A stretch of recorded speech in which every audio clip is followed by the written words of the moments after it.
VIP only, buddy, Frank Mitchum said, his hand clamping down on Bruce Lee's shoulder. 4 seconds later, the 260-pound former Marine was on his knees, his wrist twisted behind his back, wondering what the hell just happened. The man he grabbed was Bruce Lee, and Frank's education was about to begin.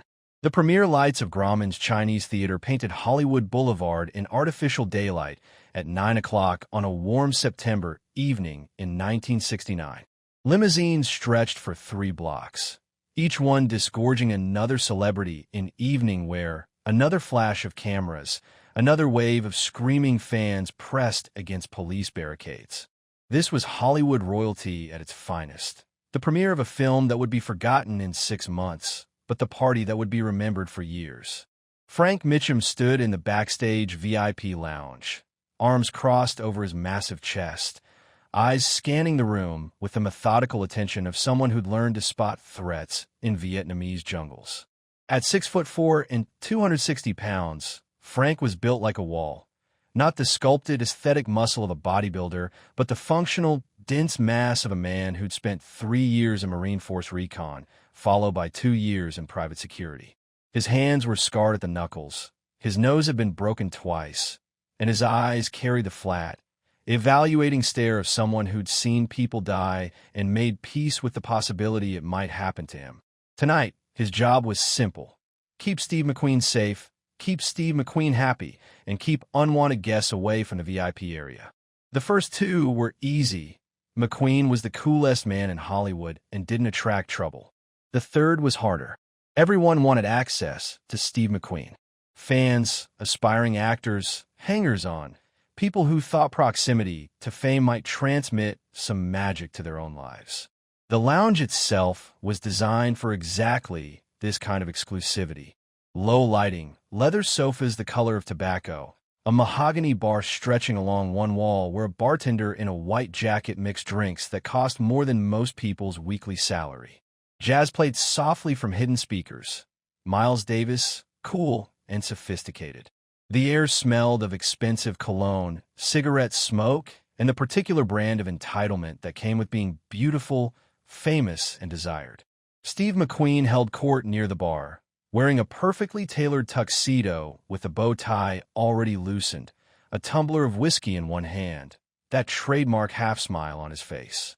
He was surrounded by the usual constellation: producers, directors, actors, beautiful women who laughed at everything he said. At 39, McQueen was at the absolute peak of his fame. Bullitt had made him the biggest action star in the world. The Thomas Crown Affair had proven he could do sophisticated. The Great Escape had made him an icon. He was untouchable.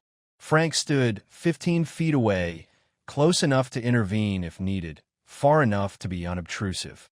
He'd been McQueen's personal bodyguard for 8 months, and in that time he'd learned to read his boss's moods, anticipate his needs, and most importantly, keep his mouth shut. McQueen valued discretion above almost everything else.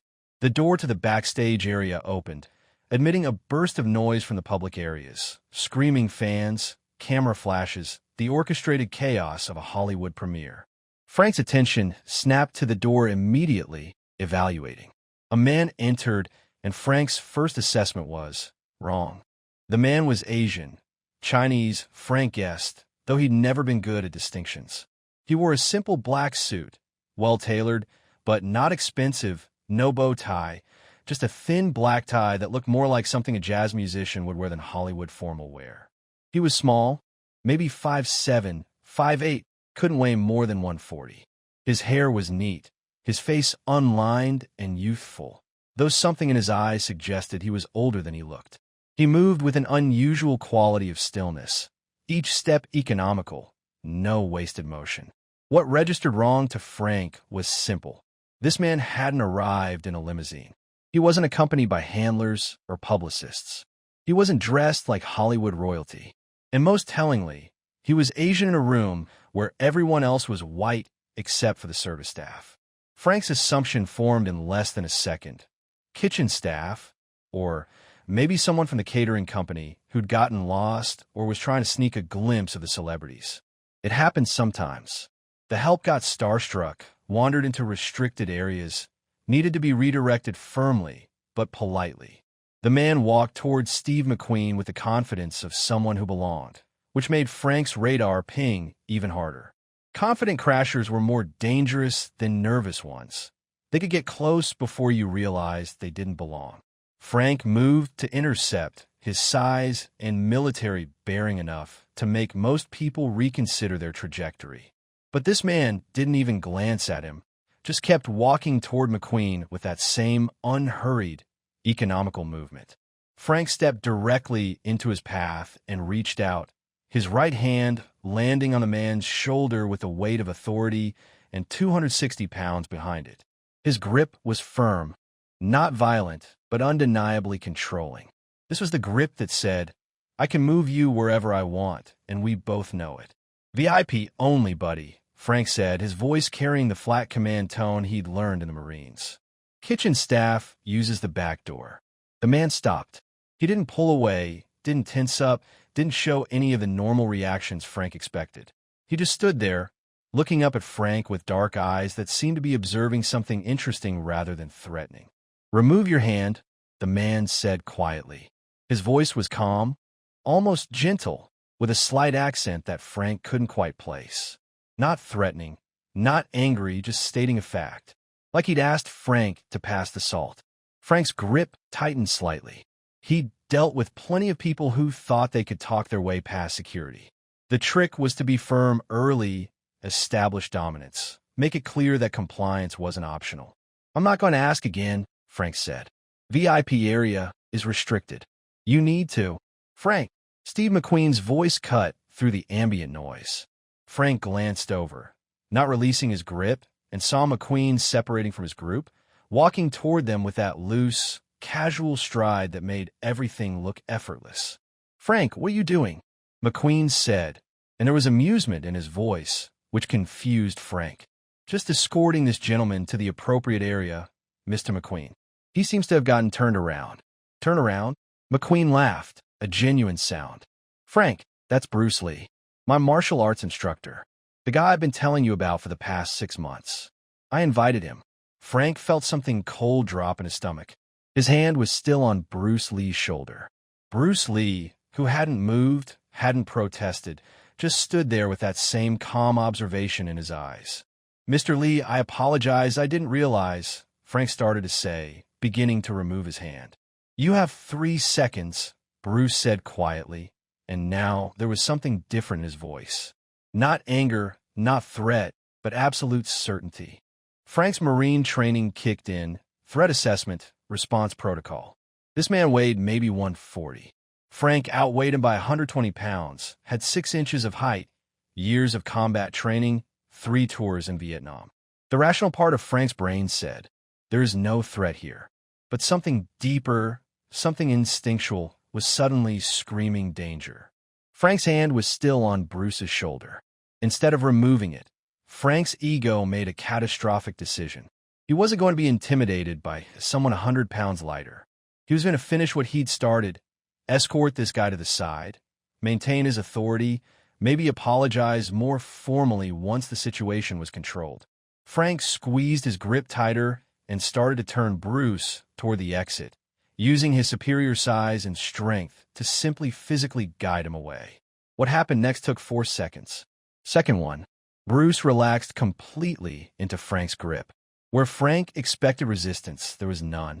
It was like grabbing a silk scarf. The harder Frank tried to control it, the less purchase he had. Bruce's shoulder seemed to melt under Frank's hand, and suddenly Frank was gripping nothing but cloth, all his force meeting no opposing force to push against. Second two, Bruce's left hand came up, not fast, not aggressive, just appeared. It covered Frank's hand on his shoulder, fingers wrapping around Frank's wrist with a grip that felt like steel bands. Frank tried to pull his hand back and couldn't. Bruce's grip wasn't using force. It was using structure, angle, position. Frank's hand was simply captured, held in place by principles of leverage that Frank's wrestling background didn't include. Second three, Bruce pivoted. A simple movement, almost casual, his feet shifting in a small circular step that changed the geometry of their contact completely. As he turned, His grip on Frank's wrist rotated, and Frank felt his own elbow begin to hyperextend. Not painfully yet, but the threat was obvious. Another inch of rotation and Frank's elbow would dislocate.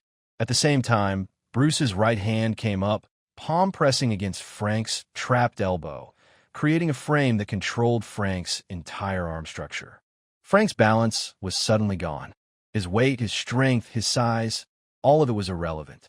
Bruce had isolated one arm and was using it to control Frank's entire body position. Frank tried to plant his feet, use his wrestler's base, but his base meant nothing because his arm was already compromised. Second four. Bruce added pressure. Not much, just enough. The wrist rotation increased slightly, the elbow frame compressed, and Frank's body made an involuntary choice. Go down or have the arm broken. There was no thinking involved, no decision. Frank's nervous system made the choice, and his knees buckled.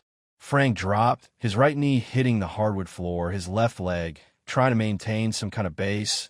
His arm twisted behind his back in a position that was intensely uncomfortable without being damaging.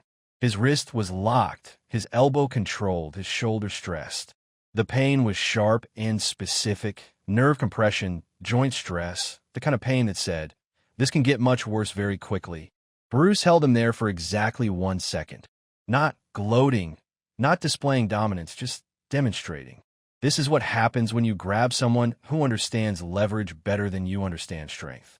Then Bruce released him. The pressure disappeared so suddenly that Frank almost fell forward. Bruce stepped back, his hands dropping to his sides, his posture relaxed, as if nothing had happened. As if he'd just tied his shoe rather than put a 260-pound former Marine Force recon operator on his knees in 4 seconds. Frank stayed down for a moment, trying to process what had just happened. His wrist throbbed. His elbow felt loose, hyperextended. His shoulder ached. But nothing was damaged, everything was intact. Bruce had put him in a position to destroy 3 joints and had chosen not to. The room had gone quiet. Not completely. The jazz still played. Conversations continued in the background, but the people nearby had noticed. Frank could feel their eyes, their attention, the sudden awareness that something had happened. He couldn't tell how much they'd seen. It had been 4 seconds, fast enough that casual observers might have missed it, but some people had definitely witnessed Frank going to his knees. Steve McQueen's face appeared in Frank's field of vision. He was smiling, not mockingly, but with genuine amusement. "Frank," McQueen said, offering his hand. "Meet Bruce Lee, my martial arts instructor, the guy I've been trying to get you to meet for months." Frank took McQueen's hand and stood, his face burning with embarrassment. He looked at Bruce, who stood a few feet away, hands at his sides, expression neutral but not hostile. Bruce wasn't gloating. He wasn't aggressive. He just was. "Mr. Lee," Frank said, his voice rougher than he intended. "I apologize. I didn't know. You were doing your job," Bruce said quietly. "Protecting your client. I respect that. But You made an assumption," Bruce continued, his voice gentle but firm. "You saw a small Asian man and assumed he didn't belong. That assumption put you on your knees, not my technique." The words hit Frank harder than the wrist lock had, because they were true. Frank had made exactly that assumption. Kitchen staff. Wrong area. Doesn't belong. And he'd been completely, humiliatingly wrong. "You used strength," Bruce said, stepping closer. He wasn't intimidating. He was teaching. "I used your strength. Big difference. When you grabbed my shoulder, you committed your force in one direction. I simply redirected that force back to you. Your own power defeated you." Frank massaged his wrist, the joint still aching. He wanted to argue, to explain, to defend himself. But there was nothing to defend. He'd been outclassed completely, not by strength or speed, but by understanding. Bruce had operated on a different level of comprehension about how bodies worked, how force functioned, how leverage trumped size. I don't understand," Frank admitted, the words difficult to say.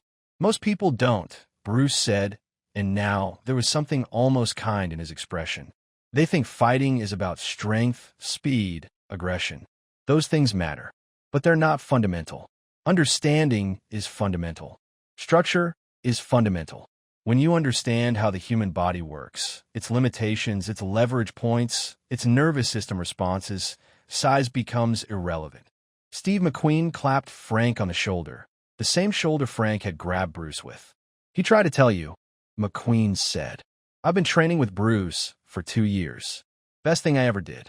Completely changed how I think about everything. Not just fighting, but movement, awareness, being present. You just got the abbreviated demonstration. Frank looked around the room. Most people had returned to their conversations, the moment already passing in a Hollywood background noise. But a few were still watching. A tall man with distinctive features who Frank recognized as James Coburn, another actor, a couple of producers, several women in evening gowns who looked at Bruce with new interest. What struck Frank was how they looked at Bruce. Not with the casual dismissal that Hollywood usually reserved for Asian faces, but with respect. Real respect, like he was someone significant, someone important, someone who commanded attention through capability rather than fame. Bruce Lee wasn't just some martial arts instructor who'd gotten lucky in a brief encounter. He was someone these people, successful, powerful, famous people, looked up to, sought out, wanted to learn from. And Frank had grabbed his shoulder and called him kitchen staff. The shame burned deeper than the physical pain in his wrist. I need to get some air, Frank said to McQueen. Will you be okay for a few minutes? McQueen waved him off. I'm Fina. Bruce is better security than you anyway. He said it with a smile, taking the edge off, but the truth of it stung. Frank walked toward the back exit, pushing through the heavy door into the alley behind the theater. The cool night air hit his face, carrying the smell of trash bins and distant ocean. He leaned against the brick wall, flexing his wrist, feeling the joint pop and settle. 3 tours in Vietnam. Hand-to-hand combat instructor rating in the Marine Corps. Wrestling champion in high school and military competitions.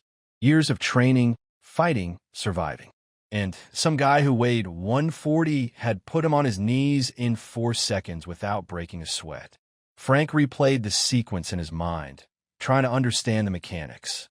The relaxation into his grip, the wrist capture, the pivot, the elbow control. Each movement had been economical, precise, minimum force for maximum effect. There had been no excess, no wasted motion, no visible effort. It wasn't that Bruce was stronger. It wasn't that Bruce was faster. It was that Bruce understood something Frank didn't. Some principle of movement, leverage, timing that made size and strength secondary considerations. Frank had built his entire identity around being the biggest, strongest, most dangerous man in the room. That identity had just been dismantled in 4 seconds by someone 90 pounds lighter. The door opened behind him. Frank turned, expecting McQueen. Instead, Bruce Lee stepped into the alley, the door closing softly behind him. They stood in silence for a moment, 2 men of vastly different size and background, separated by culture and experience, but connected by that 4-second encounter. Your wrist, Bruce said. I didn't damage it, but it will be sore for a day or 2. Ice will help. It's fine, Frank said automatically, then reconsidered. Actually, it hurts like hell. Bruce smiled slightly. Good, good. Pain is teaching. If it didn't hurt, you wouldn't remember. You wouldn't question. You wouldn't be standing here trying to understand what happened. Pain gets your attention. What you do with that attention, that's up to you.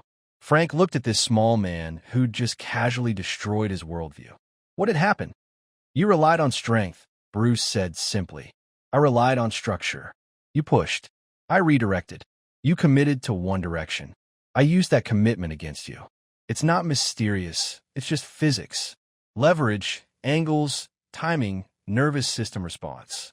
But most people never learn it because they never have to. They're big enough, strong enough, aggressive enough to win most encounters. So they never develop the deeper understanding. And you have that understanding. I've spent my life developing it, Bruce said. Not because I wanted to, because I had to. I'm 5'7", 140. In a world of bigger, stronger people, I had 2 choices: develop overwhelming technical skill or lose. Issues skill. Frank massaged his wrist again. No one's ever done that to me before. Because you're usually the biggest person in the room. Tonight, size didn't matter. That's uncomfortable, isn't it? having your primary advantage neutralized. It's humiliating. It's educational, Bruce corrected gently. Humiliation is only valuable if it teaches something. Did tonight teach you something? Frank thought about it. The assumption he'd made. The confidence in his size. The complete inability to respond once Bruce had engaged. The helplessness of being controlled so completely. Yeah, Frank said finally. It taught me I don't know as much as I thought I did. Bruce nodded, like this was the correct answer. That's where all learning starts, recognizing ignorance. Most people never get there. Their ego protects them from it. But you're here, asking questions, trying to understand. That's rare. Steve says you're his teacher. Steve is my student, yes. Also my friend. He came to me 2 years ago, said he was tired of movie fighting, wanted to learn something real. I showed him. He's been training ever since. And James Coburn? I saw him watching. Also my student, along with Kareem Abdul-Jabbar, several other actors, some screenwriters, a few directors. People who want to understand movement, awareness, real capability, rather than choreography. Frank looked at Bruce carefully. Why do you teach? You could just do movies, make money, be famous. Why spend time teaching people? Bruce was quiet for a moment, considering the question. Because teaching is how knowledge stays alive, he said finally. I've spent 20 years developing an understanding of martial arts, of movement, of consciousness in combat. If I don't pass that forward, it dies with me. But if I teach, if I plant seeds in people who are ready to receive them, then the knowledge grows. It evolves. It spreads. That matters more than any movie. You think I'm ready to receive it? Frank asked, surprising himself with the question. Bruce studied him with those dark, observant eyes. I think you're at a choice point. You could go back inside, nurse your wounded pride, tell yourself tonight was a fluke or luck or that I got one lucky technique. Most people would make that choice. It's easier than admitting you need to learn. Or you can accept that you just glimpse something you don't understand, and that lack of understanding represents a gap in your capability. You can choose to explore that gap, to learn, to develop beyond where you are now. That sounds like you're offering to teach me. I'm offering to show you what happened tonight. Whether that becomes teaching depends on you. Your willingness to learn, your ability to let go of what you think you know, your commitment to understanding rather than just acquiring techniques. Frank felt something shifting inside him. Pride warring with curiosity. Ego fighting with the evidence of what he'd just experienced. He'd spent his entire adult life being the most dangerous man in any room. Tonight, he discovered he wasn't. And this small Chinese man was offering him a path to understanding why. When Frank asked, Bruce smiled, genuine warmth reaching his eyes for the first time. I have a school in Chinatown. Yun Fein Gong Fu Institute. Come by Tuesday evening, 7 o'clock. Bring comfortable clothes. Bring an open mind. Leave your ego at the door. You won't need it, and it will only slow you down. He extended his hand. Frank took it, and in that handshake felt the same quality he'd experienced when Bruce had grabbed his wrist. Structure, connection, presence. Nothing forced, nothing excessive, just perfect contact. I'll be there, Frank said. Good. Bruce released his hand and turned toward the door, then paused. Frank, one more thing. What you felt tonight, the helplessness, the inability to respond. That's what being weaker feels like. That's what smaller people, women, people who can't rely on size and strength experience all the time.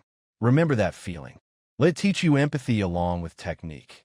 Then he was gone, the door closing softly, leaving Frank alone in the alley with his throbbing wrist and completely transformed understanding of what strength meant. Frank Mitchum had survived 3 tours in Vietnam and never apologized to anyone. But standing in front of Bruce Lee 2 hours later, his pride felt like a liability. Maybe the Marines hadn't taught him everything about strength. Frank stood in the alley for another 10 minutes, flexing his wrist, replaying those 4 seconds, trying to understand the mechanics of what Bruce had done. The physics made sense in retrospect, leverage, angles, joint manipulation. But understanding it intellectually was different from being able to respond to it, counter it, or replicate it. Bruce had operated at a level of technical sophistication that Frank's wrestling and Marine combatives training hadn't prepared him for. Finally, Frank went back inside. The party had shifted into higher gear. More people, more noise, more drinks flowing. The incident was forgotten, absorbed into the general chaos of a Hollywood premiere party. Frank resumed his position near Steve McQueen, standing slightly back, observing, doing his job. But everything felt different now. He watched Bruce Lee move through the room, watched how people approached him, not with the casual arrogance Hollywood usually directed at non-whites, but with genuine respect. James Coburn spent 20 minutes in deep conversation with Bruce, both of them demonstrating hand positions, discussing something with the intensity of scholars debating philosophy. A couple of younger actors orbited nearby, clearly wanting to approach but too intimidated. Several women found excuses to talk to Bruce, and he was gracious, attentive, present in a way that made each conversation seem like the only thing happening in the room. Steve McQueen noticed Frank watching. He drifted over, whiskey in hand, that trademark half-smile on his face. "You okay, Frank?" "Fine, Mr. McQueen." "You don't look fine. You look like someone just told you Santa Claus isn't real." Despite himself, Frank almost smiled. Something like that. McQueen sipped his drink. Bruce has that effect on people. You think you understand fighting, then he shows you that you understand one narrow slice of it. Everything else is territory you didn't know existed. How long did it take you to adapt? "I'm still adapting," McQueen said. 2 years of training, 3 sessions a week, and I'm still a beginner compared to what Bruce can do. But Frank, it's not just the fighting. It's everything. The way he moves, thinks, observes. He's present in a way most people never manage. That's what I'm really learning. Not just how to hit harder, but how to be more conscious. Frank nodded slowly. He offered to teach me. "I'm going to school Tuesday." "Good," McQueen said. "Fair warning. It's going to challenge everything you think you know." Bruce doesn't just teach techniques. He teaches principles. And principles require you to question your foundations. That's uncomfortable for guys like us who've built our identity on being tough, strong, capable. "You're saying it's going to hurt my pride more than my wrist." Your wrist will heal in a few days. Your pride is going to get dismantled repeatedly over months. But on the other side of that dismantling is something better than pride. Competence based on understanding rather than physical advantages. Before Frank could respond, a commotion near the bar drew his attention. 2 men, both clearly drunk, arguing about something. One of them, an actor Frank vaguely recognized from westerns, was getting loud, gesturing aggressively. The other man, younger, looked nervous but wasn't backing down. Frank moved automatically, crossing the room in 4 strides. This was his job: de-escalate, separate, remove if necessary. He placed himself between the 2 men, his size and presence usually enough to cool things down. "Gentlemen," Frank said in his command voice, "let's take it outside if you need to continue this conversation." The older actor looked at Frank, seemed to calculate his chances, and backed off. Whatever. Not worth it. He wandered toward the bathroom, drink in hand. The younger man exhaled in relief. "Thanks, man." He was getting crazy. "No problem. Maybe slow down on the drinks." Frank returned to his position, but something was nagging at him. He de-escalated that situation using exactly what he always used: size, presence, implicit threat of force. It had worked, but it was the same approach he'd used with Bruce. Assume physical dominance, apply it, expect compliance. With Bruce, that approach had failed spectacularly. What if the drunk actor had been Bruce Lee? What if size and presence weren't enough? What if the situation required something more subtle, more technical, more conscious? Frank felt his worldview continuing to crack. He'd built his entire professional life on being the biggest, strongest, most intimidating presence in the room. That worked 99% of the time. But Bruce represented the 1% where it didn't work. And suddenly, that 1% felt like a massive gap in Frank's capabilities. The party continued another 2 hours. Frank did his job, stayed alert, managed 2 more minor situations without incident. But the whole time, he was aware of Bruce Lee, moving through the room with that quality of relaxed attention, never seeming hurried or tense, just present, like he was paying attention to everything while being attached to nothing. Around midnight, the party began to thin. The A-list celebrities departed first, followed by the B-list, then the hangers-on. Steve McQueen was ready to leave, having made his obligatory appearance, drunk his obligatory whiskey, talked to his obligatory industry contacts.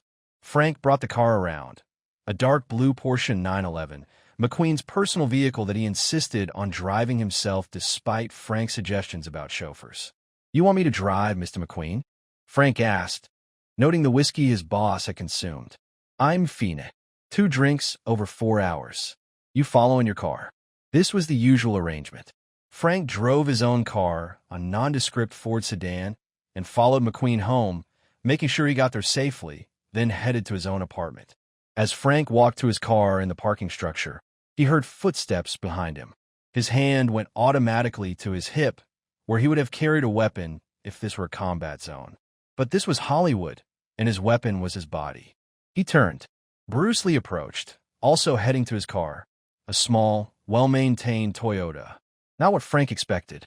Most people in Hollywood who could afford better drove better, using their car as a statement of status. Bruce apparently didn't care about that statement. "Mr. Lee," Frank said, nodding. "Frank." Bruce stopped a few feet away. "I wanted to say something before Tuesday, so you know what you're getting into." "Okay. What I'm going to teach you isn't just techniques. Techniques are easy. You already know hundreds of techniques from your wrestling and Marine training. What I teach is harder.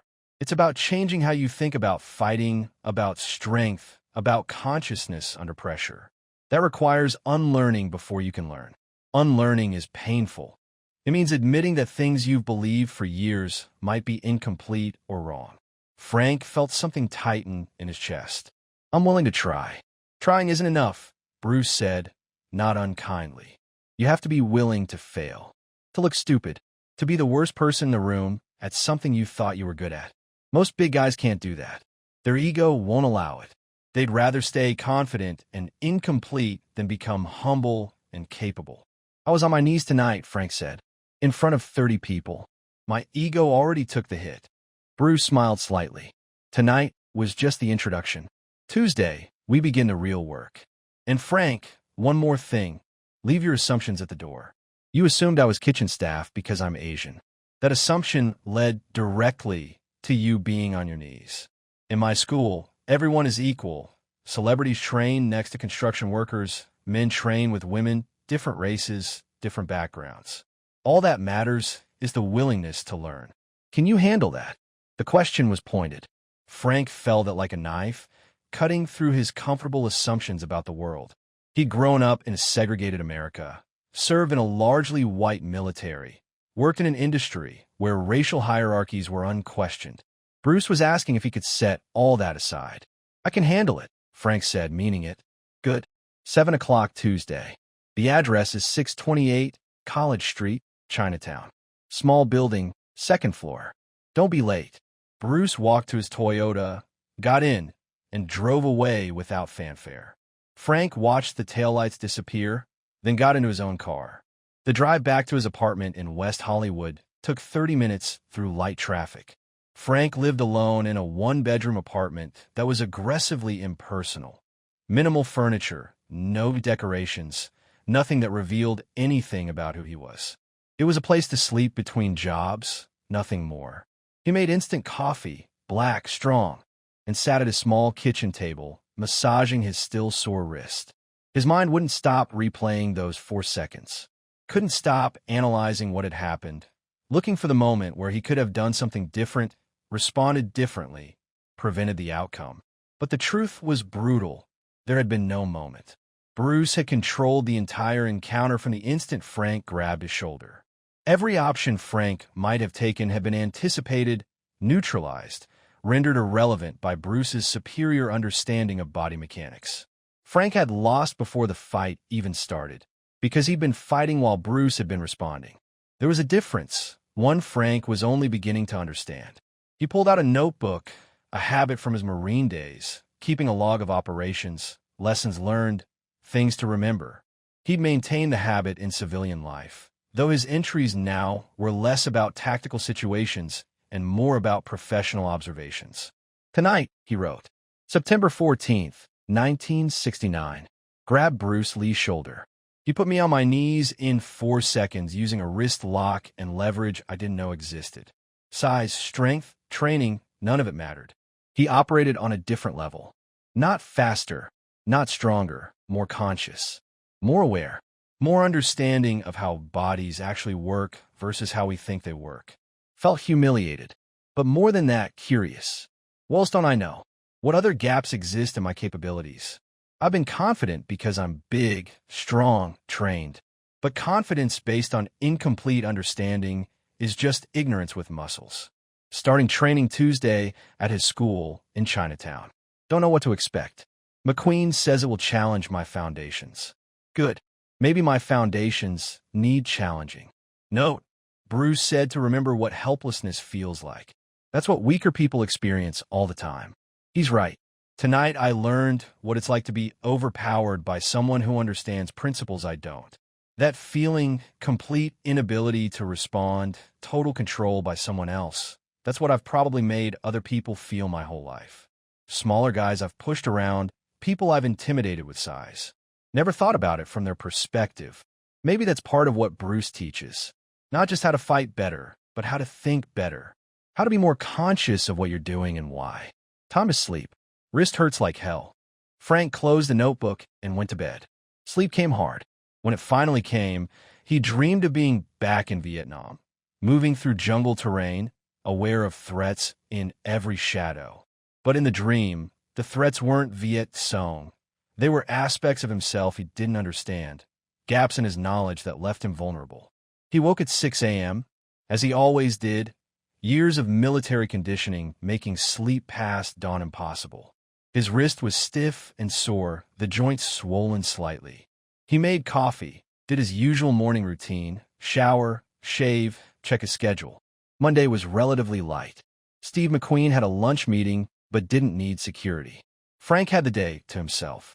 He went to the gym, a serious weightlifting gym in West Hollywood, not one of the trendy health clubs where people went to be seen. He did his usual routine. Heavy squats, deadlifts, bench press, overhead press. The fundamental movements that built the strength he relied on.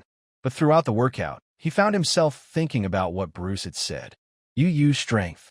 I use your strength. What did that mean practically? How could someone use your own force against you? After the gym, Frank went to the library. He wasn't much of a reader. His education had ended with high school, followed by immediate enlistment in the Marines. But he wanted to understand more about martial arts, about Bruce Lee specifically. The library had limited materials. A few books on judo, some karate texts, nothing on the Chinese martial arts. But there was a recent magazine article about the Oriental martial arts boom that mentioned Bruce Lee as a teacher in Los Angeles, noting his famous students and his unique approach to training. The article described Bruce as a martial arts revolutionary who was breaking down traditional barriers and creating a new, more efficient fighting method based on practical application rather than classical forms. It mentioned his school, his philosophy of absorbing what is useful, and his growing influence in Hollywood.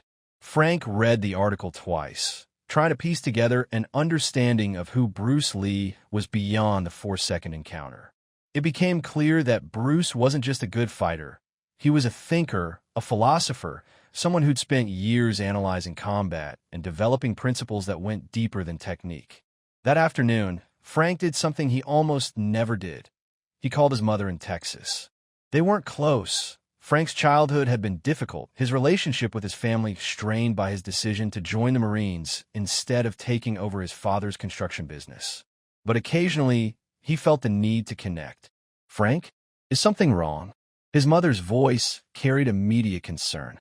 He only called when something was wrong. No, Ma, nothing's wrong. Just wanted to check in. You never just check in. What happened? Frank almost smiled. His mother knew him too well. I met someone, a teacher, martial arts instructor. I'm going to start training with him. There was a pause. You're already trained, Frank. You were a combat instructor in the Marines. Yeah, but this is different. This guy showed me things I didn't know existed. Made me realize there are gaps in what I know. Gaps in hand-to-hand combat. Frank, you're the most dangerous person I know. That's what I thought. Turns out I was wrong. Another pause, longer this time. This is about more than fighting, isn't it? Frank considered the question. His mother was perceptive, always had been. Yeah, I think it is. I think it's about understanding things better, being more aware, not just relying on being bigger and stronger. Well, his mother said slowly, your father always said you relied too much on your size. Said it made you lazy in other ways. Maybe this teacher will help with that. Maybe. They talked for another 10 minutes. Surface conversation about weather, family news, inconsequential things. But the call left Frank feeling slightly more grounded, slightly more ready for whatever Tuesday would bring. That night, Frank went back to the gym where the premier had been, doing his evening security check before McQueen had another event there later in the week. The Backstage VIP lounge was empty now, cleaned and reset, all evidence of Saturday's party erased. Frank stood in the spot where he'd gone to his knees. The hardwood floor showed no mark, no sign that anything significant had happened there. But for Frank, that spot was marked permanently in his memory. The place where his understanding of strength had been dismantled in 4 seconds. Tuesday arrived with unusual slowness. Frank went through his morning routine, worked out, checked in with McQueen, who didn't need him until evening, and found himself with hours to kill before the 7 o'clock training session. He drove to Chinatown early, finding the address Bruce had given him, 628 College Street. It was a modest 2-story building wedged between a restaurant and a dry cleaner. The first floor was a small grocery store. Narrow stairs led to the second floor, where a simple sign read, Jun Fan Gung Fu Institute. Frank sat in his car, watching the building, fighting the urge to just drive away. Pride, ego, the fear of looking stupid, all of it was screaming at him to forget this, to go back to relying on what he knew, to avoid the discomfort of being a beginner at something. But curiosity was stronger. And something else, the memory of helplessness, of being controlled so completely, of discovering that his understanding of combat was incomplete. At 6:55, Frank got out of his car and climbed the stairs. 3 days later, Frank Mitchum stood in Bruce Lee's school in Chinatown, surrounded by mirrors and heavy bags, about to discover that unlearning was harder than learning ever was. The door at the top of the stairs was plain wood, unmarked except for a small brass nameplate, Jun Fan Gung Fu Institute. Frank pushed it open and stepped into a space that defied his expectations. He'd anticipated something exotic, Chinese decorations, incense, maybe some mystical atmosphere. Instead, he found a functional training space about 40 feet by 30 feet, with worn hardwood floors, mirrors covering one wall, heavy bags hanging in a corner, and a few pieces of equipment he didn't recognize. The walls were mostly bare except for a few photographs, Bruce demonstrating techniques with various students, including a prominent photo of him working with Steve McQueen. The space smelled of sweat, wood polish, and something else, a kind of concentrated attention, like the air before a thunderstorm. About a dozen people were already there, warming up, stretching, moving through solo drills. Frank's assumptions about who would be training here were immediately challenged. Yes, there were a few Asian students, but also white students, one black student, several women. Ages ranged from early 20s to what looked like mid-50s. Some were clearly athletic, others looked like regular office workers. And in the middle of it all, Bruce Lee moved between students, correcting posture, adjusting hand positions, offering quiet instruction. He wore simple black pants and a white t-shirt, feet bare, hair neat. He looked exactly like he had at the premiere, compact, relaxed, completely present. Bruce noticed Frank and approached, offering his hand. Frank, you came. Good. Said I would. People say a lot of things. Following through is different. Bruce gestured to a small changing room in the back. There are extra training clothes if you need them. We train barefoot, better sensitivity, better connection to the ground. Change and join us. Frank went to the changing room, finding simple black cotton pants and a white t-shirt in various sizes. He selected his size, changed, and removed his shoes and socks. His feet looked pale and soft compared to the calloused feet of the other students. evidence that he'd spent his life in boots and shoes, insulated from direct ground contact. When he returned to the main floor, Bruce was addressing the full group. Frank joined them, standing at the back, feeling conspicuously large among these smaller, more compact bodies. "Tonight we have a new student," Bruce said, gesturing to Frank. "Frank Mitchum. He's Steve's bodyguard, former Marine, extensive combat training." "Frank, introduce yourself." Frank felt suddenly awkward, like a kid in a new school. Frank Mitchum. 3 tours in Vietnam, Force Recon. Now I do private security. Looking to learn." Several students nodded welcomingly. One woman, blonde, maybe 30, fit but not bulky, smiled at him. "Welcome. I'm Karen. Fair warning, Bruce is going to destroy everything you think you know about fighting." "So I've heard." Bruce clapped his hands once, a sharp sound that focused everyone's attention. "We start with fundamentals. Always fundamentals. Advanced students, you know the drill. New students watch first, then join. Frank, you're watching." The group spread out, each student taking a position that gave them space to move. Bruce stood at the front, and without counting or formal command, everyone moved together. What followed was unlike any training Frank had witnessed. Not kata or forms in the traditional martial arts sense. More like a flowing sequence of positions and movements that emphasized structure, balance, and what Bruce called centerline. The students moved in sync, not with military precision, but with a kind of unified attention, each person performing the same movements, but with individual expression. Frank watched, trying to understand the patterns. Footwork that looked simple, but clearly wasn't. Weight shifts, angle changes, distance management. Hand positions that weren't chambered at the hip like karate, but kept in front of the body, protecting something Bruce kept referring to as the center line. Strikes that didn't wind up or telegraph, just extended directly from the position of guard. After about 15 minutes, Bruce stopped. "Frank, join us. Start with the stance." Frank stepped forward.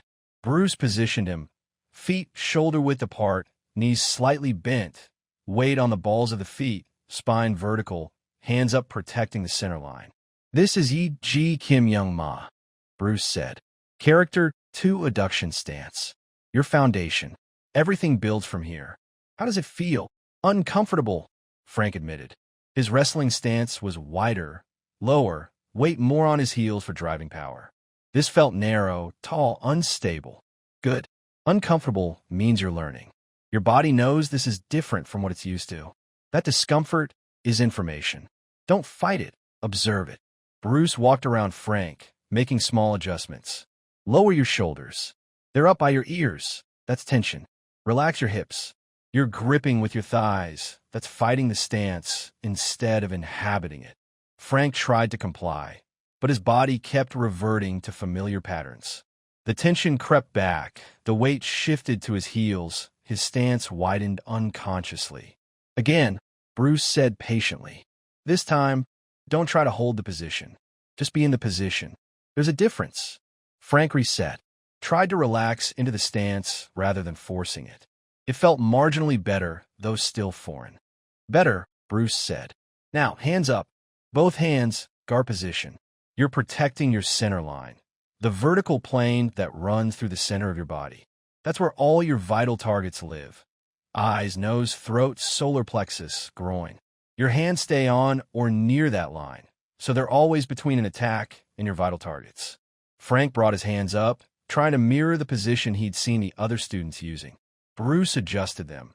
Not chambered back like boxing, but forward, elbows down, hands open and relaxed. "This feels exposed," Frank said. "My ribs are open." "Your ribs are fine. You're not protecting ribs. You're protecting targets that will end the fight. Someone punches your ribs, you keep fighting. Someone crushes your throat, fight's over.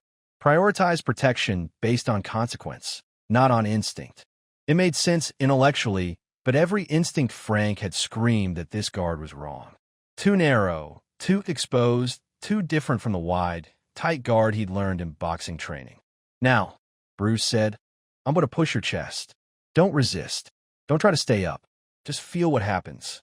Bruce placed his palm flat against Frank's sternum and pushed. Not hard. maybe 20 pounds of pressure. Frank's instinct kicked in immediately. Plant the feet, tighten the core, resist the push. He stayed upright. You resisted, Bruce observed. Yeah, try again. This time, don't resist. Let the push move you. Accept it. Bruce pushed again. Frank tried to relax, to not fight the pressure. His body moved backward, and he felt himself losing balance, fighting to stay upright through adjustment rather than resistance. Better, but you're still fighting. One more time. Accept the push completely. If you fall backward, fall backward. Let go of the need to stay up. This went against every fighting instinct Frank had. Staying up was survival. Going down was defeat. But he tried, really tried, to just accept the push without resistance. Bruce pushed. Frank relaxed completely, and suddenly the push didn't move him at all. Or rather, it moved through him, his structure absorbing and redirecting it without effort. There, Bruce said, and Frank could hear satisfaction in his voice. Feel the difference? When you resisted, my force met your force, collision. When you accepted, my force had nothing to collide with. It passed through your structure harmlessly. That's the principle. Don't meet force with force. Accept force and redirect it. Frank's mind was reeling. This was the opposite of everything he'd been taught. In wrestling, you met force with force, strength with strength. You drove through your opponent's resistance. You won through superior power and positioning. This is going to break your brain, Bruce said, almost sympathetically. Everything you've learned says resistance equals strength. But I'm showing you that acceptance can be stronger than resistance. Your job tonight isn't to master this. It's to experience it enough times that your body starts to believe it's possible. For the next hour, Bruce took Frank through a series of drills, all variations on the same theme. Accepting force rather than resisting it. Push hands exercises where Frank tried to push Bruce and found himself redirected. Striking drills where Frank threw punches and Bruce made them miss without moving much. Sensitivity exercises where Frank had to keep contact with Bruce's arms while Bruce moved, learning to feel pressure changes and direction shifts. It was the most frustrating training Frank had ever experienced. His size, strength, and technical skill, all the things he'd relied on his entire fighting life, were useless. Worse than useless, they were obstacles. Every time he tried to use strength, Bruce made him look foolish. Every time he tried to use speed, Bruce was already there. Every time he tried to use technique, Bruce showed him the principle underneath the technique that made technique irrelevant. The other students trained around them, working on their own drills, occasionally pausing to watch Frank's humiliation. No one mocked him. If anything, they looked sympathetic, like they'd all been through this same dismantling process. After an hour, Bruce called a water break. Students dispersed, some to the water fountain, others to the corner where they'd left bags and towels. Frank stood in the center of the floor, breathing hard, not from physical exertion, but from mental effort. His brain felt like it had been running sprints. The blonde woman, Karen, approached with a towel. You're doing fine. Better than most big guys on their first day. I'm doing terrible, Frank said honestly. Exactly. Most big guys won't admit that. They keep trying to use their strength, get frustrated, and quit. You're at least recognizing that strength isn't the answer here. That's progress. How long have you been training? 2 years. I'm still a beginner. Bruce says it takes 5 years to unlearn your bad habits, 10 years to develop good ones, and a lifetime to master the principles. So I've got a long way to go. What made you start training? Karen's expression shifted, something darker crossing her face. I was attacked. In a parking garage. Guy was bigger than me, stronger, grabbed me from behind. I managed to scream, scare him off, but I felt so helpless. Took a few self-defense classes, standard stuff, eye strikes, groin kicks, things that seemed fine in class, but felt useless in reality. Then I heard about Bruce through a friend. Came here skeptical. He showed me the same thing he's showing you. That size doesn't matter if you understand principles. Has it helped? I'm not afraid anymore, Karen said simply. Not because I think I could fight off an attacker. I probably couldn't. But because I understand my body better, understand how force works, understand that I have options beyond just panicking. That understanding is more valuable than any technique. Bruce clapped his hands again, signaling the break's end. Partner drills. Everyone find a partner. Frank, you're with me. The other students paired off. Frank stood facing Bruce, towering over him by 6 inches, outweighing him by 120 pounds, and feeling absolutely certain he was about to be humiliated again. Chisao, Bruce aside, sticky hands. This is the foundation of sensitivity training. We maintain contact, feel each other's pressure and intention, respond without thinking. For you, tonight, the goal is simple. Try to hit me. Anywhere. Any technique. Use your size, your strength, your marine training, your wrestling. Try to land one clean hit. Seriously? Seriously. I'll keep my hands in contact with yours. That's the Chi-Saw rule. But otherwise, full effort. Hit me if you can. Frank felt his competitive instincts surge. Finally, something concrete. A goal. Land one hit on this guy who'd been making him look foolish for an hour. Bruce raised his hands, forearms touching Frank's in a cross position. Bruce's left forearm against Frank's right, Bruce's right against Frank's left. Light contact, just enough to feel. Go, Bruce said. Frank tried a direct punch, extending his rear hand straight forward, using his reach advantage.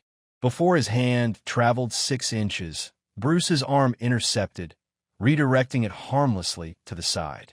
Frank tried to follow up with his other hand, blocked again effortlessly. He tried combinations. Jabs, crosses, hooks, uppercuts. Every strike was redirected, absorbed, or simply avoided through minimal movement. Bruce's hand stayed in contact with Frank's arms, feeling every intention before it became action. Frank tried to use angles, footwork, level changes, all the things his wrestling had taught him. None of it mattered. Bruce's sensitivity was so refined that he felt attacks before they developed, responding to pressure and intention rather than to visible movement. After 3 minutes of continuous effort, Frank landed exactly 0 hits. He was breathing hard, sweating, frustrated beyond measure. Bruce wasn't breathing hard at all. Stop, Bruce said calmly. What did you learn? That I can't hit you. More specific. Why can't you hit me? Frank thought about it. Because you feel my intention before I move. You're responding to what I'm about to do, not what I'm doing. Exactly. I'm reading pressure changes in your arms, weight shifts in your stance, tension patterns in your structure.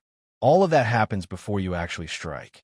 By the time your fist moves, I've already responded to the signals that preceded the movement. That's sensitivity, reading intention through touch. Can that be taught? Or is it just something you have? It can be taught, but it requires thousands of hours of this exact drill.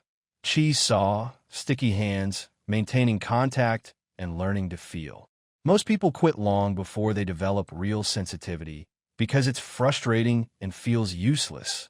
But if you persist, if you keep training, eventually your nervous system rewires. You start feeling things you couldn't feel before. You start responding before you consciously think to respond. Bruce stepped back, breaking contact. That's enough for tonight. You've experienced the principles. Now they need to settle. Your brain is trying to reconcile what you experienced with what you believed. That takes time. The class ended with a brief cool down, stretching, breathing exercises, a moment of silent attention that Bruce called meditation in motion. Then students started gathering their things, chatting quietly, preparing to leave. Frank changed back into his street clothes, his mind churning. He just spent 2 hours being completely outclassed by someone 90 pounds lighter. His martial training, his size, his strength, all of it had been rendered irrelevant by Bruce's superior understanding of principles. As he was about to leave, Bruce approached. Frank, walk with me. I want to show you something. They went down the stairs and out onto College Street. Chinatown was alive at night. Restaurants doing dinner service, shops still open, people walking, talking, living. Bruce led Frank down the block to a small park, really just a plaza with some benches and a few trees. They sat. Bruce pulled out a pack of cigarettes, Lucky Strikes, and lit one. Frank was surprised. Somehow, he'd expected a martial arts master to be above smoking. Bruce noticed his expression and smiled. I'm human, Frank. I have vices. Smoking is one of them. I know it's bad for me. I do it anyway. That's not hypocrisy. It's just being human. Fair enough. They sat in comfortable silence for a moment, watching people pass. Finally, Bruce spoke. You're wondering if tonight was worth it, whether you should come back, whether this is really going to help you, or just bruise your ego repeatedly. Little bit. Here's what I'll tell you. What I'm teaching isn't primarily about fighting. Fighting is just the context, the laboratory where we explore principles. What I'm really teaching is consciousness, how to remain aware under pressure, how to read situations accurately, how to respond appropriately rather than automatically. Bruce took a drag from his cigarette, exhaled slowly. You've built your life on being bigger, stronger, more aggressive than other people. That's worked. It'll keep working in most situations. But it's also limited you, made you unconscious in ways you haven't recognized. You rely on physical advantages, so you never develop sensitivity. You use force, so you never learn to redirect force. You dominate, so you never learn to harmonize. Frank felt something tight in his chest.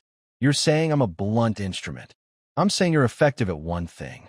But life requires effectiveness at many things. Combat isn't always about overpowering opponents. Sometimes it's about controlling situations without violence. Sometimes it's about protecting people without hurting others.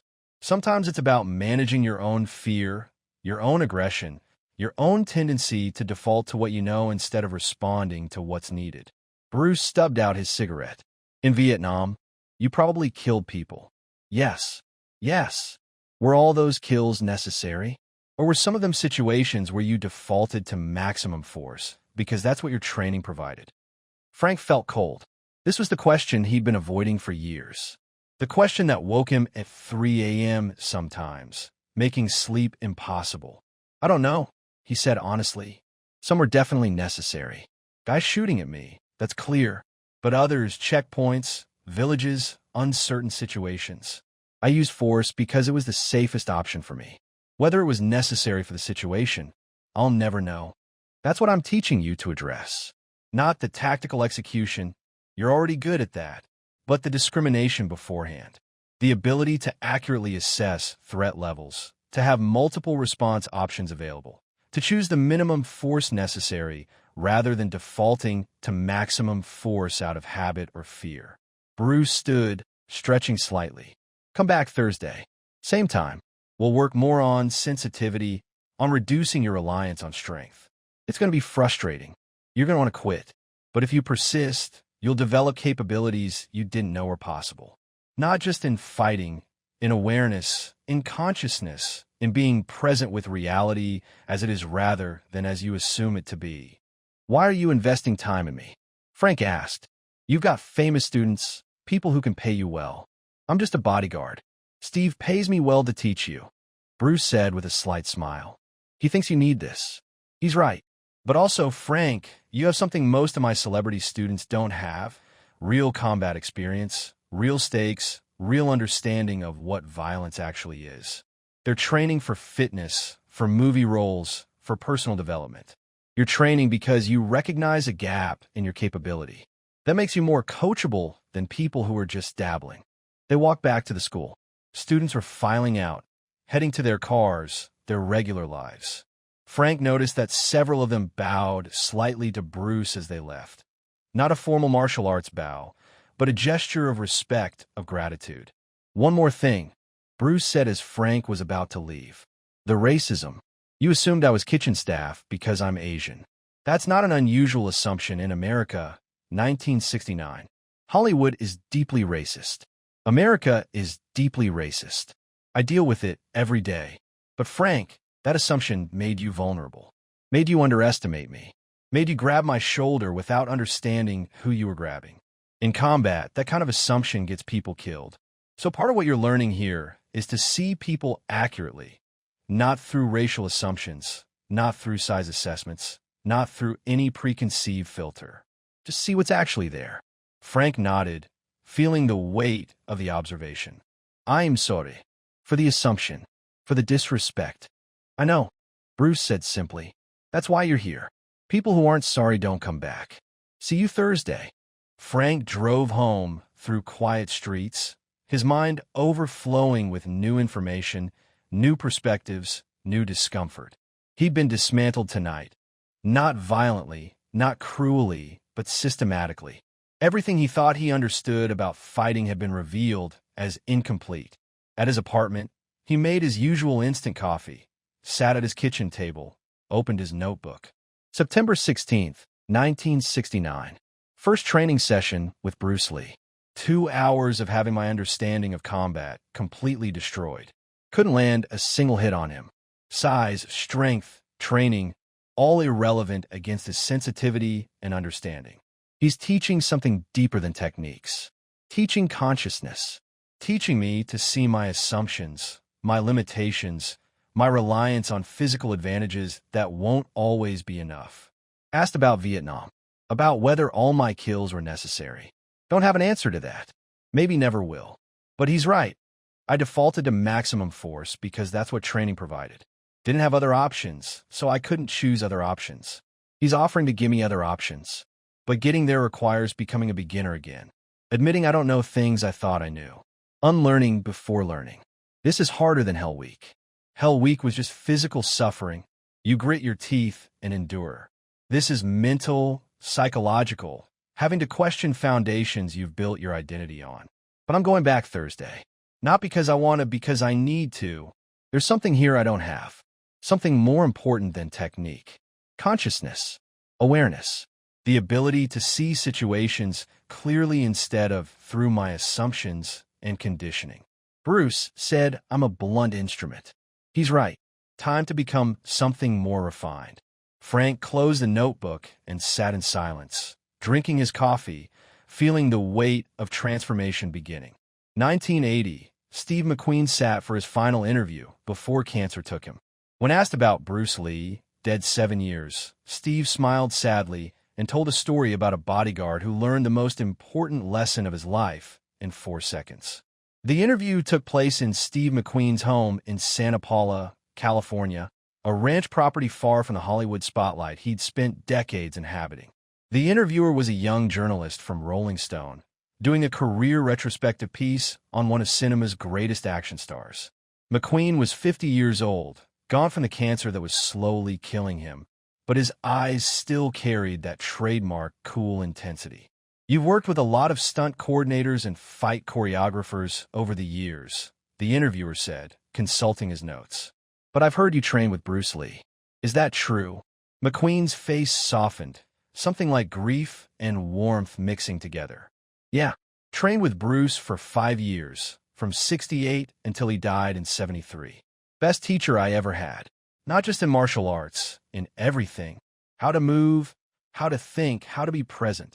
There's a story I heard about your bodyguard and Bruce Lee. Something about a confrontation at a premiere. McQueen laughed, a rough sound that turned into a cough. When he recovered, he was smiling. Frank, yeah, that story's true.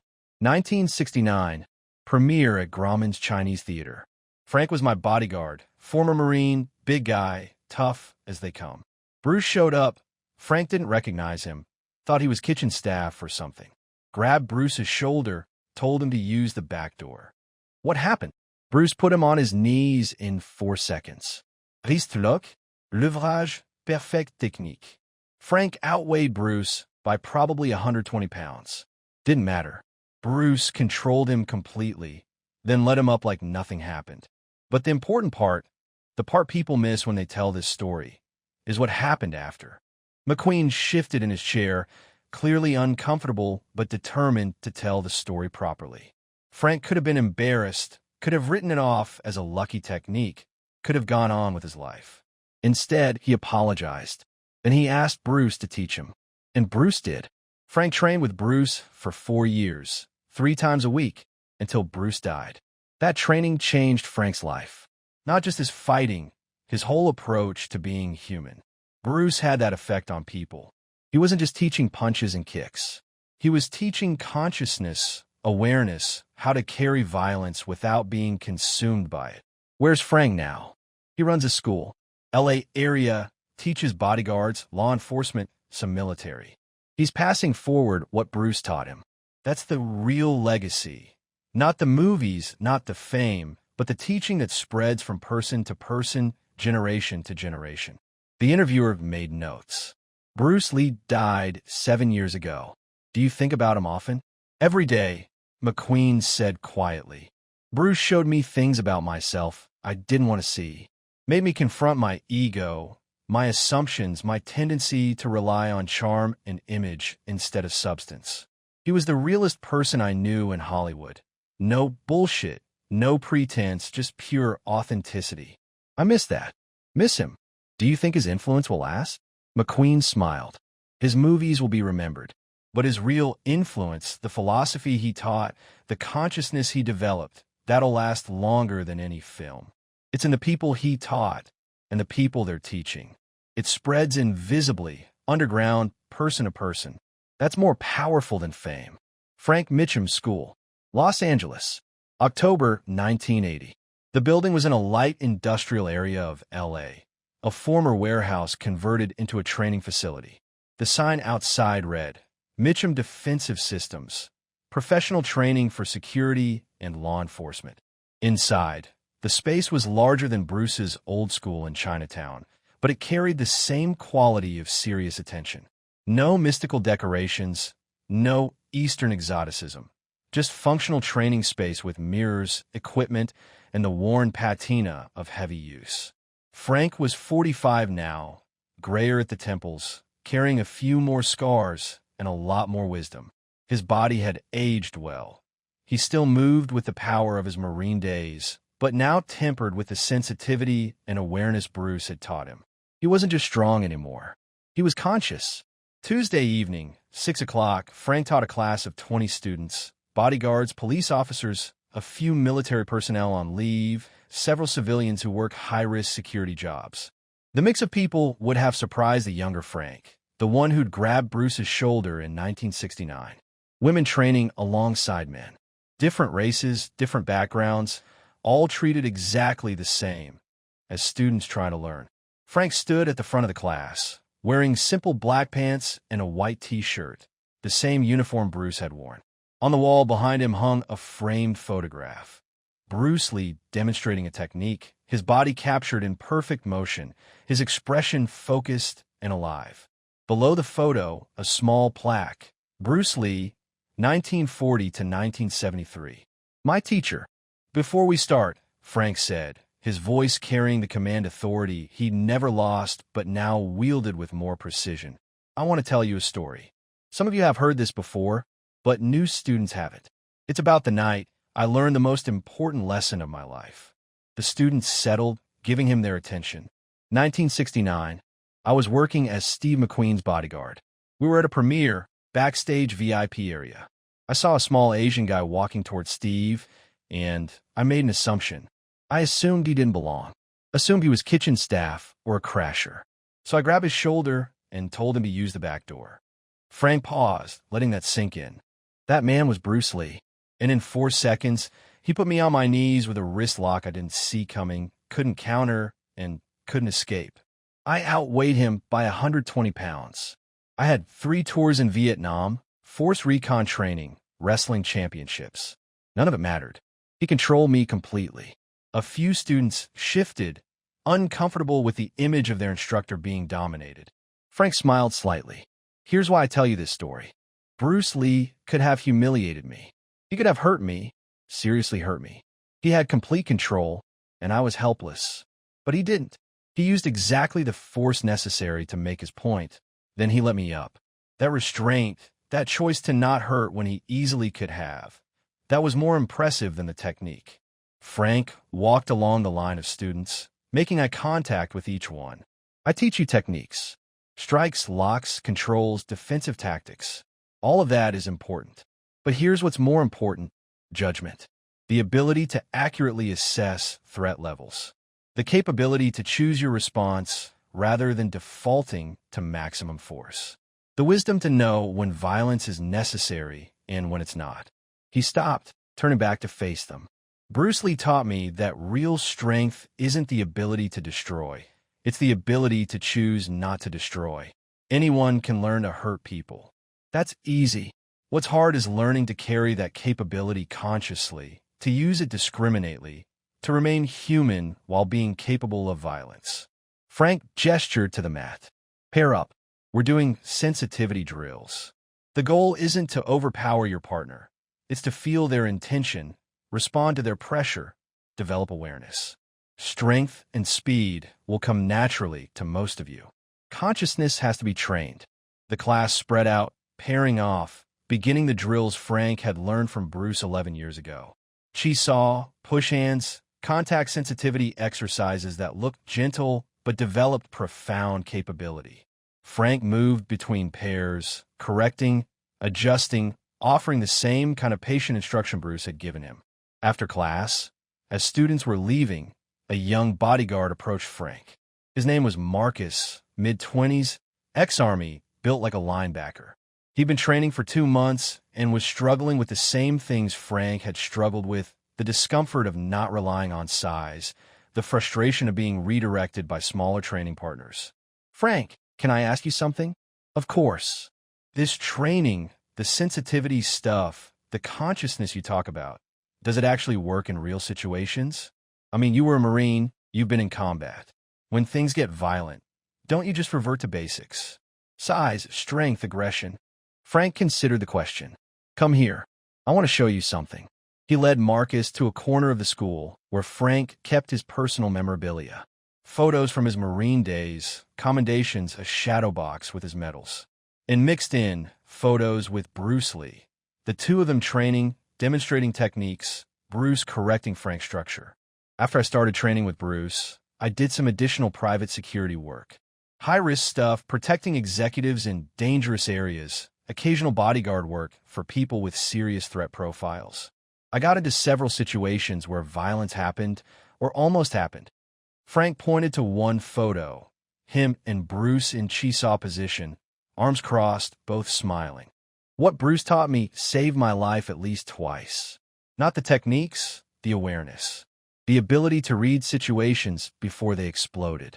The sensitivity to feel when someone was about to attack. The judgment to choose appropriate force rather than maximum force. In one situation, I avoided a fight completely because I sensed the setup before it happened. In another, I controlled an armed attacker without seriously hurting him, which meant no legal complications, no trauma for him, no psychological weight for me. Marcus listened carefully. "So, it's not that the techniques are better than standard combatives? The techniques are good, but they're not the point. The point is developing consciousness that makes you effective at all levels of force, from de-escalation to lethal response. Most training only prepares you for one level, maximum violence. That creates operators who only have one tool. Bruce was teaching me to have all the tools and the judgment to choose correctly. Did you ever tell him, Bruce Lee, that his teaching saved your life?" Frank felt something tighten in his throat. "No, he died before I got the chance to use it in real situations. He died in 73. I didn't do high-risk work until 75, 76. By then he was gone. That must be hard." "It is. But I honor him by teaching what he taught me, by passing it forward." Bruce didn't want to be worshipped. He wanted his knowledge to spread, to evolve, to help people. Every time I teach these drills, every time a student develops consciousness, Bruce's legacy continues.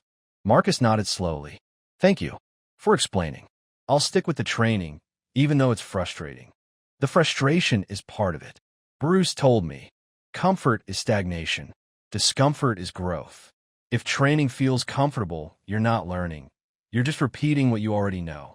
After Marcus left, Frank locked up the school and stood alone in the empty training space. The photo of Bruce watched from the wall, frozen in perfect motion, eternally young, eternally vital. Frank approached the photo, standing before it as he had countless times over the past 7 years. "Steve's dying," Frank said to the photo, his voice quiet in the empty room. "Cancer. He's got maybe a few months. I visited him last week. We talked about you, about that night at the premiere, about everything you taught us." He was silent for a moment, just looking at Bruce's captured image. "I've trained maybe 800 students at this point. Some just take a few classes and move on. But some really get it. They absorb the principles, develop the consciousness, pass it forward. There's probably a dozen guys now who are teaching what I taught them, which is what you taught me. It's spreading, Bruce. Slowly, invisibly, but it's spreading. Frank pulled out his wallet, extracting a worn piece of paper. The address Bruce had written down in 1969, directing Frank to the school in Chinatown. Frank had kept it all these years, a tangible connection to the moment his life changed direction. "You put me on my knees in 4 seconds," Frank said softly. "But you spent 4 years teaching me how to stand properly, how to carry violence without being destroyed by it, how to remain human while being capable of maximum damage. That's the gift you gave me. Not technique, consciousness." He carefully returned the paper to his wallet. "I miss you. Miss your teaching, your presence, your way of cutting through bullshit to essential truth. The world needs that now more than ever. But you're not completely gone. You're in me, in everyone you taught, in everyone we're teaching. That's immortality. Not being remembered, but being replicated.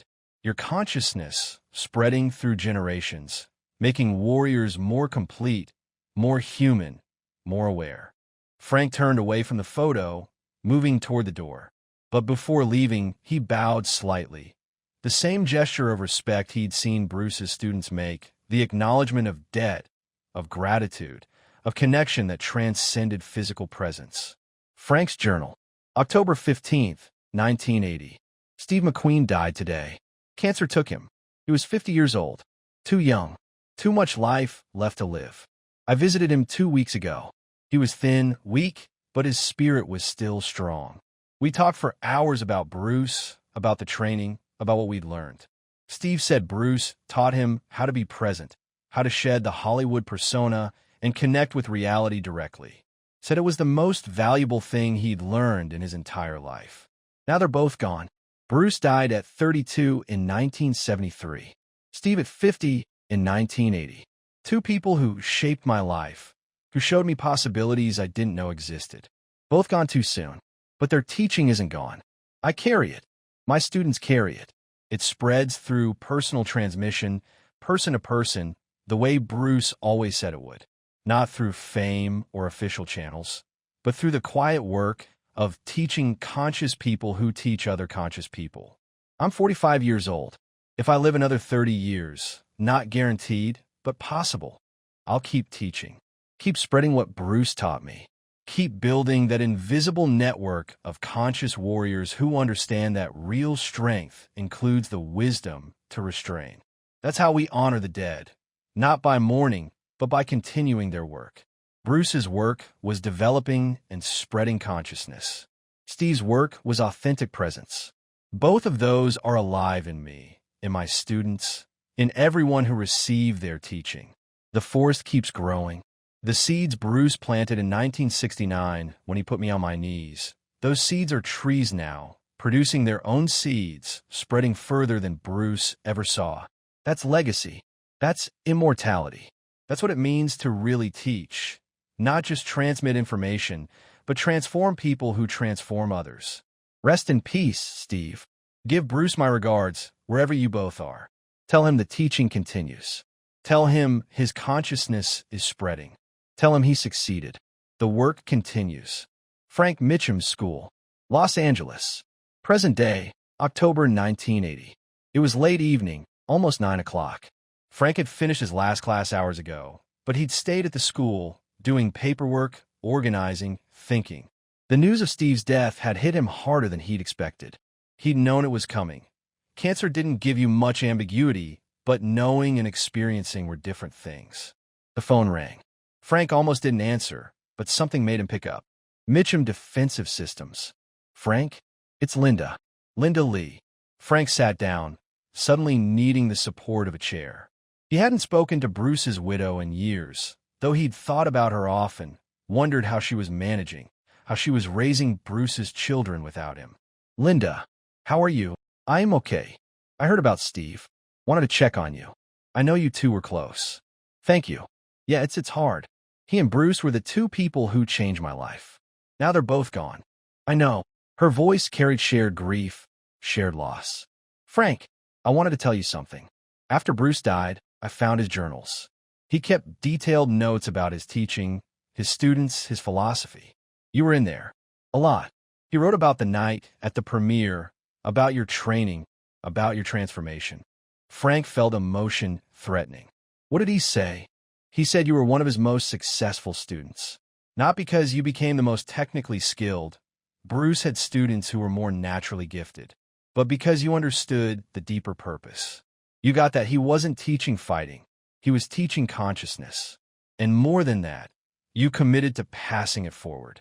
Bruce wrote, Frank will spread this teaching further than I ever could because he understands military and law enforcement culture.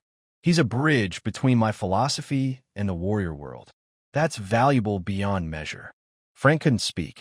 Tears were running down his face, silent and unchecked. Linda continued, her own voice thick with emotion. I wanted you to know that. Wanted you to know that Bruce saw you, understood you, valued you. Not as a celebrity student or a famous name, but as someone doing the real work of transformation and teaching. That mattered to him more than anything. Thank you, Frank managed. Thank you for telling me. Bruce's philosophy is still spreading, Frank. I see it in the people who trained with him, in their students, in the ripple effects that keep going. You're a big part of that. Don't ever doubt that the work you're doing matters.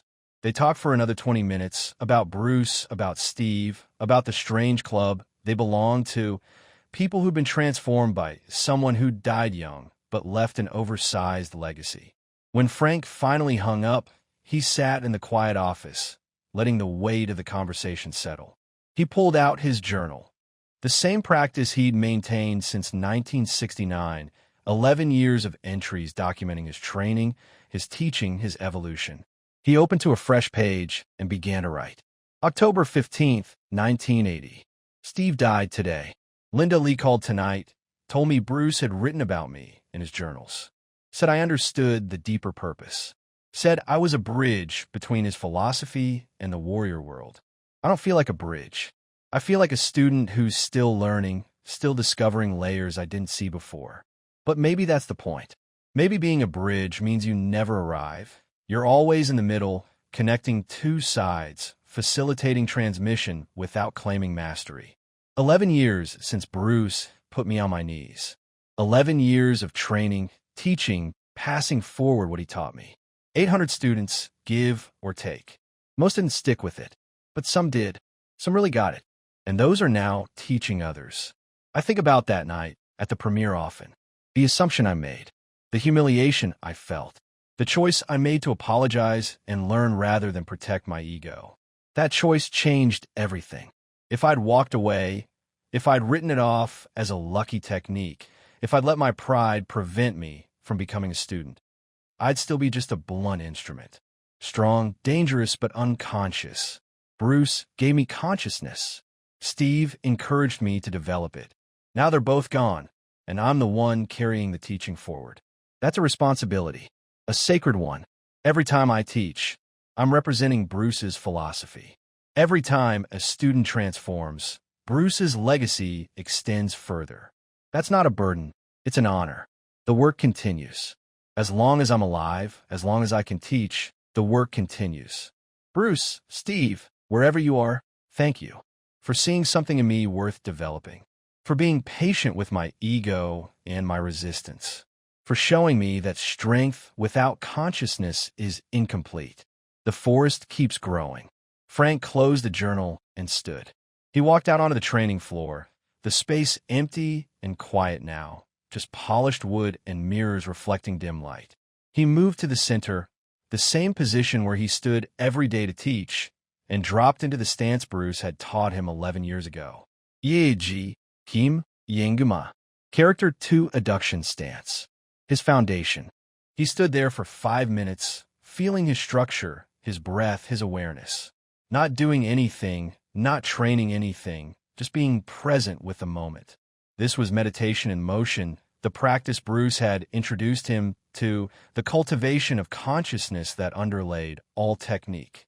When he opened his eyes, he saw his reflection in the mirror, 45 years old, gray at the temples, carrying the scars and wisdom of a life lived fully. He looked different, than he had in 1969. Not just older, transformed, more complete, more conscious, more human while being more capable. That transformation was Bruce's gift, and Frank's responsibility was to keep giving that gift to others. Frank stood in front of a new class, 25 students, the largest group he'd ever had for a beginning session.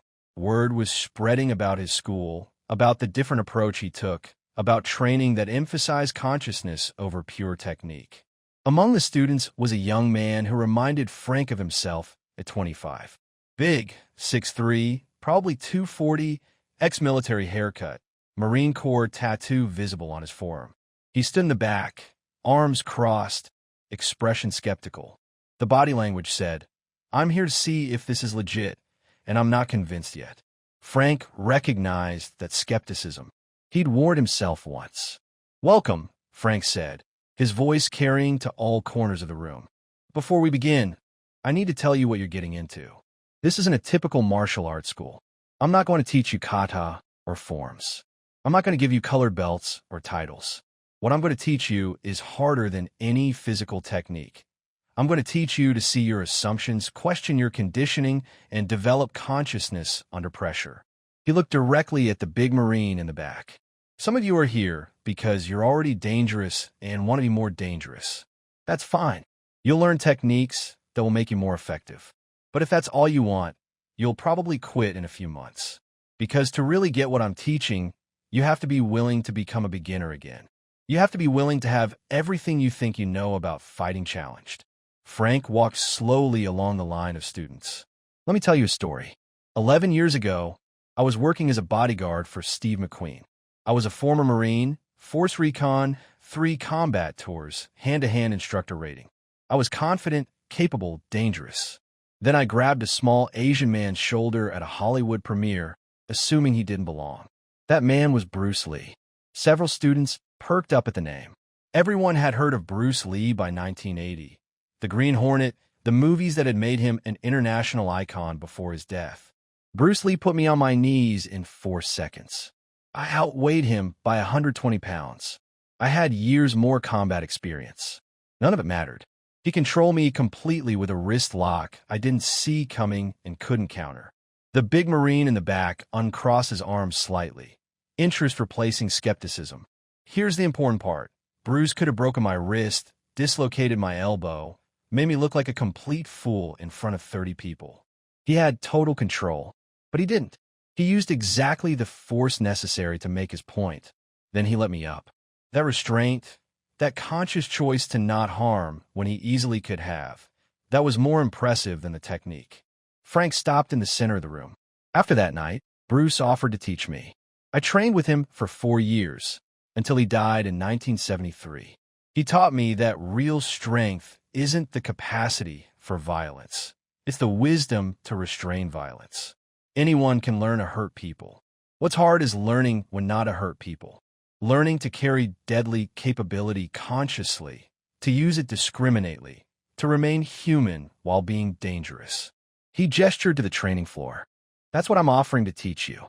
Not just how to fight, how to think about fighting. Not just techniques, principles. Not just physical skills, consciousness. If you want that, you're in the right place. If you just want to learn some cool moves to show your friends, there are other schools. But if you want to transform how you understand violence, power, and your own capabilities, stay. He paused, giving them time to process. We start with the basics. Stance, structure, sensitivity. It's going to feel awkward. It's going to challenge everything you think you know. The bigger and stronger you are, the harder it will be because you've spent your life relying on physical advantages. I'm going to teach you to operate without those advantages, to be effective through understanding rather than through size. Frank looked at the big Marine again. You, what's your name? Davis, sir. Corporal Davis, USMC. Don't call me sir. I'm Frank. Davis, you're skeptical. I can see it. You're thinking, this guy's full of shit. Size and strength matter. Some little Asian guy getting lucky with one technique doesn't change fundamentals. Davis looked uncomfortable, but didn't deny it. Good, Frank said. Use that skepticism. Test everything I teach you. I want you to. Because the only way you'll really learn this is by experiencing it directly. No amount of talking will convince you. You have to feel it. Frank gestured Davis forward. Come here. Davis approached, towering over Frank by 4 inches, outweighing him by probably 40 pounds. Even though Frank had softened slightly with age, he was still a big, powerful man. But Davis was bigger. I'm going to put my hand on your chest, Frank said. Your job is simple. Don't let me push you backward. Use your size, your strength, your wrestling base if you have one. Just don't move backward. Understand? Yes, sir, I mean Frank. Whenever you're ready, set your stance. Davis dropped into a solid wrestling stance, feet wide, knees bent, weight low and centered. It was a good stance, technically sound, the position of someone who understood how to use their base. Frank placed his palm flat against Davis's sternum. Ready? Davis nodded, his whole body tensing in anticipation. Frank pushed, not with his arm, but with his whole structure, his body weight flowing forward through proper alignment. It wasn't maximum force, maybe 30 pounds of pressure. Davis resisted, his legs driving, his core tight, his considerable strength meeting Frank's push. They stayed locked for a moment. Davis was holding the position, using his youth and size to match Frank's pressure. Then Frank shifted something subtle, a small rotation of his wrist, a minute change in angle. The direction of force altered by maybe 5 degrees. Suddenly, Davis's resistance had nothing to push against. The force was no longer coming straight at his chest where his structure could oppose it. It was coming at an angle his structure couldn't handle. Davis stumbled backward 3 steps, his balance completely disrupted, his strength rendered useless by geometry. Frank hadn't increased his force. He just changed the angle. What the hell? Davis said, genuinely confused. Again, Frank said. Same drill. Davis reset. This time, even more determined, his stance wider, his body tenser. Frank pushed again, straight pressure, and again Davis held it. Then Frank added a different variation. Instead of rotating his wrist, he simply relaxed his arm completely while maintaining forward body pressure. Davis, who'd been pushing back hard against expected resistance, suddenly found himself pushing against nothing. His own force, unopposed, carried him forward off balance. Frank stepped aside casually as Davis stumbled past him. The other students watched with rapt attention. This wasn't flashy. There were no high kicks or dramatic throws. Just simple demonstrations that size and strength could be neutralized by understanding principles Davis didn't know existed. One more time, Frank said. But this time I'm not going to push. You're going to push me, and I'm going to show you something about your own structure. Davis approached again, now clearly invested in understanding what was happening. He placed both hands on Frank's chest and pushed hard, using his legs, his core, his considerable power.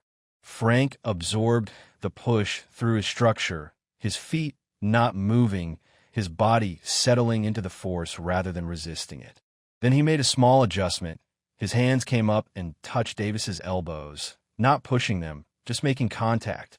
Davis continued to push.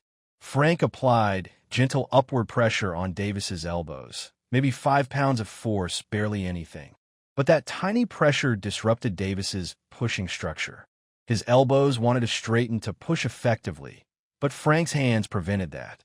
The force Davis was generating in his legs and core had nowhere to go. It collapsed back into his own body, and suddenly Davis was the one off balance, his push completely neutralized. Frank stepped back. That's leverage. That's structure. That's understanding how the human body works versus just relying on being bigger and stronger. You push with everything you had. I used 5 pounds of pressure in the right place and made your push useless.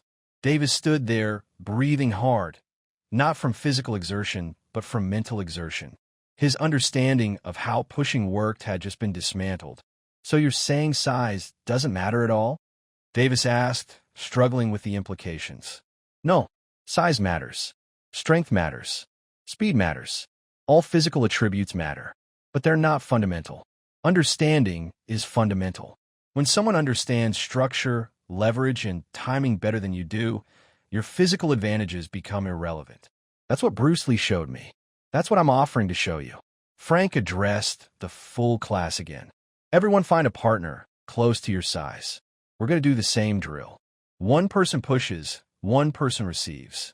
The receiver's job isn't to resist. It's to accept the force and redirect it. We're learning to work with force rather than against it. The students paired off and began the drill. Frank moved between them, correcting, adjusting, offering the same patient instruction Bruce had given him. He found himself using Bruce's exact words sometimes. Don't resist, accept, and you're fighting the push instead of flowing with it. The teaching transmitting through him like water flowing through a channel. The big Marine, Davis, struggled like Frank had struggled. His whole life had taught him that resistance equaled strength. Now he was being asked to accept, to yield, to redirect.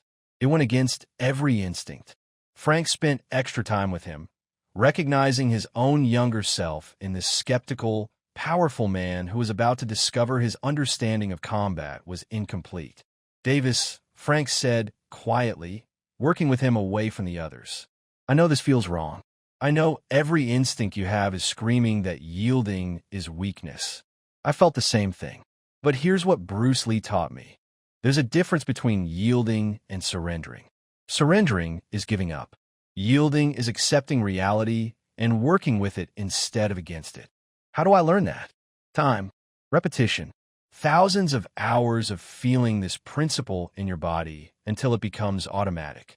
There's no shortcut, but if you commit to it, if you keep showing up even when it's frustrating, you'll develop capabilities you didn't know were possible. Davis nodded, determination settling into his features. I'll be here 3 times a week, like you said. Good. Because, Davis, you have the same problem I had. You're so used to being the biggest, strongest guy in the room that you never develop sensitivity. You never had to, but that's a gap in your capability. I'm offering to help you fill that gap.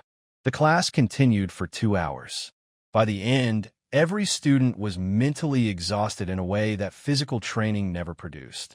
They'd been challenged not in their muscles, but in their understanding. Their assumptions about combat had been questioned, their confidence shaken, their certainty disrupted. Several students approached Frank after class, asking when the next session was, confirming they'd be back. A few looked uncertain. This wasn't what they'd expected, and they weren't sure it was what they wanted. Davis was one of the last to leave. He paused at the door, looking back at the photo of Bruce Lee on the wall. That's him? Bruce Lee? Your teacher? That's him. He looked small. He was 5'7", 140. Smallest guy in most rooms. Also the most dangerous, because size was irrelevant to him. He understood principles that made physical advantages secondary. Davis stared at the photo for a long moment. Thank you. For tonight. For showing me there's something I don't know. That's where all real learning starts, recognizing ignorance. Most people never get there. Their ego protects them from it. But you got there tonight. That's valuable. After Davis left, Frank was alone in the school again. He stood before Bruce's photo, as he did most nights, having his silent conversation with the teacher who transformed his life. New student tonight, Frank said to the photo, reminds me of myself at 25. Big, strong, skeptical, relying on physical advantages. I saw the same look in his eyes I had in mine that night at the premiere, the look that says I'm not convinced this is real. He smiled slightly, but he came back for the demonstration. He asked questions. He admitted he didn't understand. That's more than most people do. If he sticks with it, if he pushes through the frustration and the ego damage, he might become something special. Might become another link in the chain you started. Frank pulled out his wallet, extracting the worn piece of paper, Bruce's address from 1969. He looked at it, the ink faded but still legible, a tangible connection to the moment everything changed. 11 years since you wrote this. 11 years since you put me on my knees and then offered to teach me how to stand properly. I'm still learning, Bruce. Still discovering layers you showed me that I didn't fully understand at the time. That's the mark of real teaching. It keeps revealing itself, years later, depths you didn't perceive initially. He carefully returned the paper to his wallet. Steve gone now. You're gone. The 2 people who changed my life most, both gone too soon. But the teaching isn't gone. It's here, in me, spreading through my students, reaching people you never met, solving problems you never saw. Your consciousness is still growing, still transforming warriors into something more complete. Frank bowed to the photo, the gesture of respect and gratitude he'd made hundreds of times. Thank you, Bruce, for seeing something in me worth developing, for being patient with my ego, for putting me on my knees in 4 seconds and then spending 4 years teaching me how to stand. I'll keep passing it forward. As long as I'm alive, as long as I can teach, your legacy continues. He turned off the lights and locked up, stepping out into the cool Los Angeles night. The city sprawled before him.